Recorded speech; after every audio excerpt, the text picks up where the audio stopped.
मेरे प्यारे दोस्तों, SSR स्टेनो क्लासेज में आपका स्वागत है।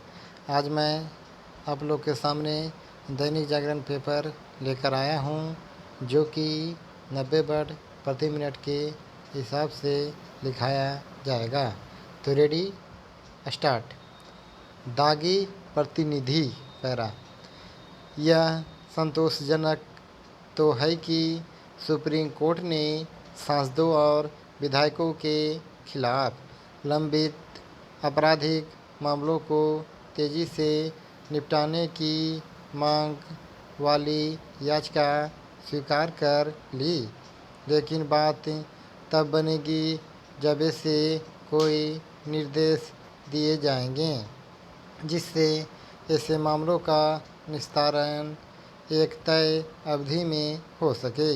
यह इसलिए आवश्यक है क्योंकि दागी छवि वाले प्रतिनिधियों की संख्या बढ़ती जा रही है।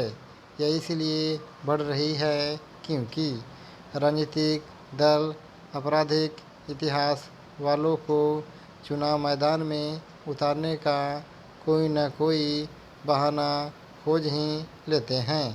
उन पर निर्वाचन आयोग के इस निर्देश का कोई असर नहीं पड़ा कि उन्हें यह बताना होगा कि उन्होंने आपराधिक छवि वालों को प्रत्याशी क्यों बनाया। इस सवाल पर राजनीतिक दल यही जवाब देकर कर्तव्य की इतश्री कर लेते हैं कि ऐसे प्रत्याशी चुनाव जीतने की क्षमता रखते हैं। निर्वाचन आयोग इस जवाब के आगे इसलिए बेबस हो जाता है क्योंकि उसके पास यह अधिकार ही नहीं कि वह आपराधिक इतिहास वालों को चुनाव लड़ने से रोक सके। वास्तव में यह निर्देश उसी तरह निरर्थक साबित हुआ जिस तरह वह व्यवस्था नाकाम हुई, जिसके तहत उम्मीदवारों को यह बताना होता है कि उनके खिलाफ कितने मामले चल रहे हैं। यह एक यथार्थ है कि औसत मतदाता इस तरह के विवरण पर गौर नहीं करता।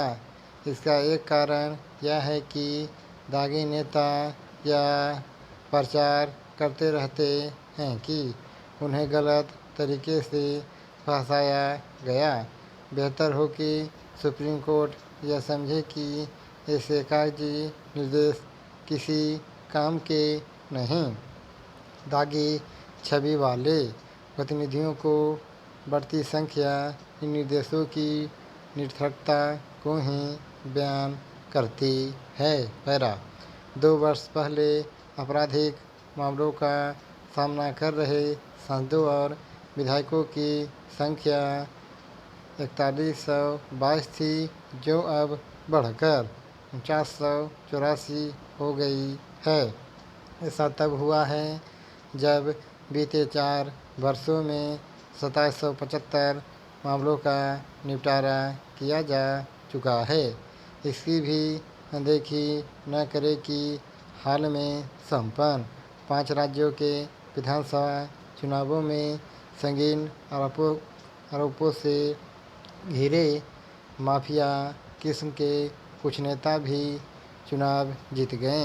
इनमें से कुछ तो जेल में बंद होने के बाद भी जीत हासिल करने में समर्थ रहे। आखिर यह लोकतंत्र का उपहास नहीं तो और क्या है।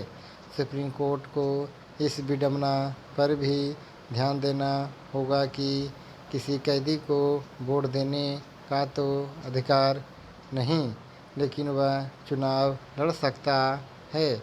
आखिर आपराधिक मामलों का सामना करने वालों को यह अधिकार क्यों मिलना चाहिए।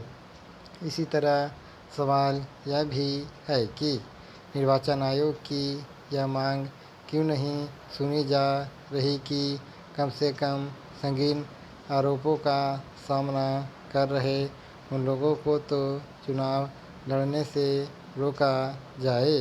इनके खिलाफ आरोप पत्र दायर हो चुका हो। स्टॉप।